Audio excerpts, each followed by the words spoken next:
गांव का माहौल हमेशा शांत रहता था। खेत, नदी और छोटे से मंदिर की घंटी की आवाज, सब कुछ आम दिनों जैसा ही लगता था। लेकिन इस शांति के पीछे एक पुराना दुख छिपा था। कुछ साल पहले इस गांव के एक आदमी रघुनाथ ने अपनी जमीन बचाने के लिए एक बड़े सांप को मार दिया था। उस वक्त किसी ने इसे बड़ी बात नहीं समझी। लोग सोचते थे बस एक सांप था, खतरा था, मार दिया।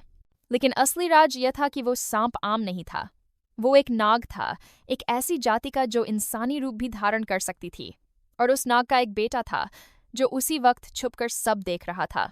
उसने दिल ही दिल में कसम खा ली थी, जिसने मेरे पिता को मारा, मैं उसके खून का बदला लूंगा। उस वक्त उसका दिल सिर्फ बदले से भरा था।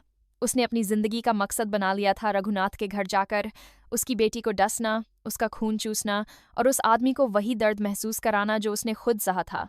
सालों गुजर गए। रघुनाथ अब बूढ़ा हो चुका था।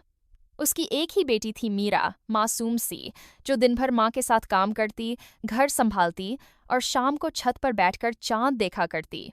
उसने अपने बाप का दुख देखा था, लेकिन कभी समझ नहीं पाई कि क्यों वो आदमी अक्सर रातों को उदास हो जाता है। एक रात जब हवा तेज चल रही थी और आसमान में चांदनी बिखरी थी, वही नाग इंसानी रूप में रघुनाथ के घर के पास आ पहुंचा। उसका दिल अब भी बदले की आग से भरा था।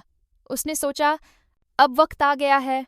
जिसने मेरे पिता को मारा, मैं उसकी बेटी को डसकर अपना इंतकाम पूरा करूंगा। धीरे धीरे वो छत की तरफ चढ़ा। मीरा अपनी कुर्सी पर बैठी किताब पढ़ रही थी। उसके बाल हवा में लहरा रहे थे और उसके चेहरे पर एक ऐसी मासूमियत थी जिसे देखकर नाग एक पल के लिए रुक गया। उसने सोचा था कि वो बस एक जख्म देगा, एक डस लेगा, लेकिन जब उसने मीरा को देखा तो उसका गुस्सा जैसे हवा हो गया। ये तो बिल्कुल अलग है। ये उस कातिल की बेटी कैसे हो सकती है? उस रात वो चुपचाप वहां से चला गया। बदला लेने आया था, लेकिन उसके दिल में एक अजीब सी हल्की रोशनी उतर गई थी। अगली कुछ रातों तक नाग वापस आता रहा। कभी छुपकर मीरा को देख लेता, कभी उसके कमरे की खिड़की के पास से गुजरता। उसने अभी तक उससे बात नहीं की थी, लेकिन उसके दिल में कुछ बदल रहा था। दूसरी तरफ मीरा को भी एहसास होने लगा जैसे कोई उसे देखता है। कभी हवा में सरसराहट होती, कभी जमीन पर गिरता पत्ता अजीब सी आवाज करता। उसने अपनी माँ से कहा, अम्मा, लगता है घर के पास कोई है। कभी कभी ऐसा लगता है जैसे कोई मुझे देख रहा है। माँ ने हंसते हुए जवाब दिया, पगली, तू ज्यादा सोचती है। ये सब तेरी कल्पना है। लेकिन मीरा के दिल को सुकून नहीं मिलता था। और नाग का दिल, वो अब बदले से ज्यादा एक नई आग से भर गया था, मोहब्बत की आग। उस रात के बाद नाग रोज किसी न किसी बहाने से मीरा के घर के पास आ जाता। कभी पेड़ के पीछे से देखता, कभी छत के कोने पर बैठकर चांदनी में उसका चेहरा निहारता। उसने कभी सोचा भी नहीं था कि जिस घर को वह बर्बाद करने आया था, वही घर उसकी धड़कनों का ठिकाना बन जाएगा। मीरा को भी अब आदत हो गई थी, जैसे कोई उसके आसपास है। उसके दिल में डर भी था और एक अजीब सा सुकून भी, जैसे कोई अनजानी रूह उसकी हिफाजत कर रही हो। एक शाम जब गांव में बिजली चली गई और सारा माहौल अंधेरे में डूब गया, मीरा छत पर दिया जलाने गई। उस वक्त हवा तेज चल रही थी और अंधेरे में उसे एक साया दिखा। कौन है वहां? उसने थोड़े डर के साथ पूछा। साया धीरे धीरे रोशनी की ओर आया और उसके सामने एक नौजवान खड़ा था, ऊंचा कद, तेज निगाहें और चेहरे पर एक अजीब सी चमक। उसने सफेद कुर्ता पहना हुआ था जो हवा के साथ लहरा रहा था। मीरा एक कदम पीछे हटी। तुम कौन हो? ये क्यों आए हो? वह आदमी जो असल में नाग था कुछ पल चुप रहा, फिर बहुत ही शांत आवाज में बोला, डरने की जरूरत नहीं, मैं तुम्हें नुकसान नहीं पहुंचाना चाहता।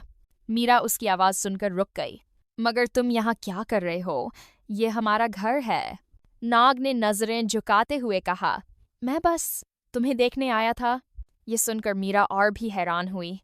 मुझे? क्यों? वह चुप रहा। उसके दिल का सच तो यह था कि वह बदला लेने आया था, मगर अब उसके दिल का हाल कुछ और ही था। लेकिन यह सब वह कह नहीं सकता था। आखिर उसने इतना ही कहा, बस तुम्हें देखकर लगता है कि दुनिया में अभी भी कुछ फैक्ट चीजें बची हैं। तुम अलग हो। मीरा के गाल लाल हो गए। उसने पहली बार किसी को अपने लिए ऐसे अल्फाज बोलते सुना था, मगर साथ ही उसके दिल में सवाल भी बढ़ गए। तुम्हारा नाम क्या है? उसने पूछा। नाग ने एक पल के लिए सोचा, फिर कहा, वीरन। उस दिन से वीरन और मीरा की मुलाकात रोज होने लगी। कभी छत पर, कभी नदी के किनारे, कभी खेतों की पगडंडियों पर। मीरा को पता भी नहीं चला कि उसका दिल धीरे धीरे उस अजनबी के लिए धड़कने लगा है। वीरन की बातें अलग थीं, उनमें कोई लालच नहीं, कोई झूठ नहीं, जैसे वह इंसान होते हुए भी इंसान न हो।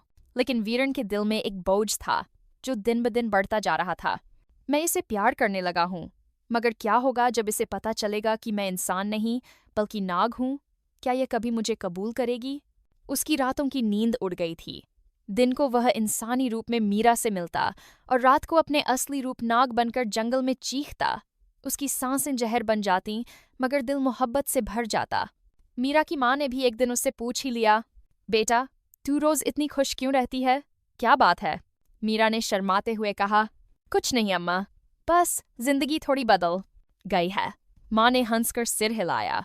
उसे अंदाजा हो गया था कि बेटी के दिल में कोई आ गया है, मगर यह अंदाजा नहीं था कि वह कोई आम इंसान नहीं बल्कि एक नाग है। धीरे धीरे गांव वालों ने भी अफवाहें फैलानी शुरू कर दीं। मीरा रातों को किसी से मिलती है, पता नहीं वह लड़का कौन है। ये बातें मीरा के कानों तक पहुंचीं, मगर उसने परवाह नहीं की। उसके लिए अब सिर्फ एक चेहरा था वीरन का। लेकिन वीरन को पता था कि सच ज्यादा देर तक छुपा नहीं रह सकता। और सबसे बड़ी बात, उसका बदले का वादा अभी भी अधूरा था।